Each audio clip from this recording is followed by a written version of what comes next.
People have very high standards how they want their work life to be. And I said, look, if you can get your work life to be where you enjoy half of it, that is amazing, because very few people ever achieve that. Because the truth is, everything comes with overhead. That's reality. Everything comes with pieces that you don't like. You could be a Supreme Court justice and there's still going to be pieces of your job you don't like.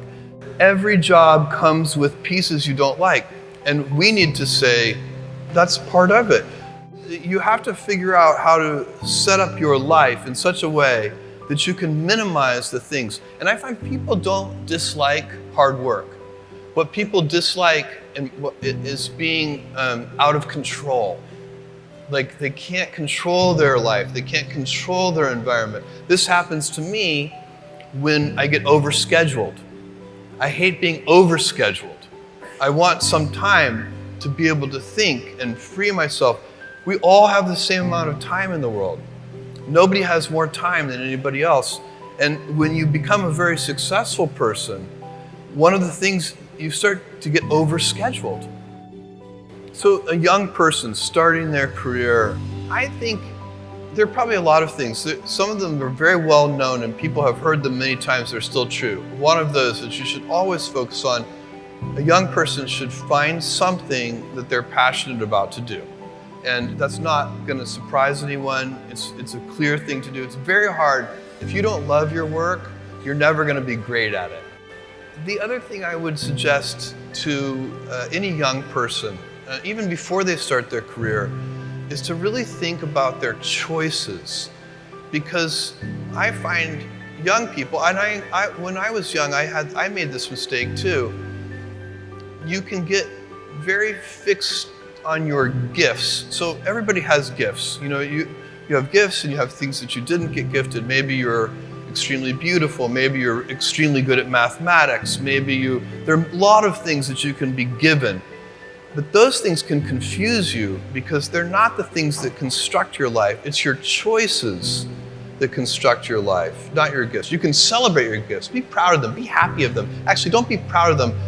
Be celebratory of them. But you can't be proud because they're gifts. They were given to you. You didn't earn them. You can only be proud of the things you earn.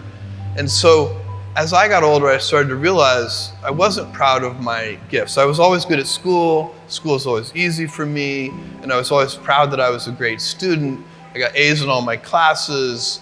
I was good at math, all of that. And I thought that's who I was. But it's not true. Those are the things that are gifts. What was hard for me is deciding to work hard, deciding to use my gifts in certain ways, to challenge myself, to do things that I didn't think I could do, to put myself in uncomfortable situations. We all I would say to a young person, you can choose a life of ease and comfort, or you can choose a life of service and adventure. Which one of those, when you're 90 years old, are you going to be more proud of? My advice would be the same for any kind of entrepreneur, and that is make sure that you are focused on something you're passionate about.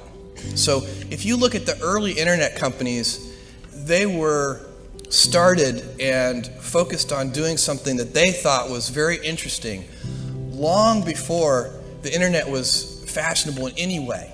We are currently an underdog once again. We've been in business for 6 years, and there was exactly 1 year where we were not the underdog, and that was 1999.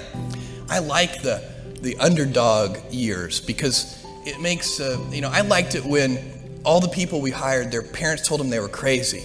Like that was kind of the good era. Fortunately, it's back. In 1999, all the parents were like, giving their brothers and sisters high fives. My son is working at Amazon.com. So that's you can't follow the fashion when you're trying to do a startup company, or I think really anything in life. But you have to, as an entrepreneur, if you're gonna build a company, pick something you think is interesting that has the intersection of genuinely creating real customer value, and then just stay right there and let the wave catch you. Whatever it is that you want to do, there's going to be risk in your life. And risk is a necessary component of progress. You can make any pioneering movements in the world of any kind, whether they be the geographical, physical exploration that I've just been talking about, or whether it be a more cerebral exploration of a scientific field. Or I bet you could ask that question of every speaker here, and I bet that every speaker here has taken substantial risks, whether it be intellectual or otherwise, to achieve what they've done.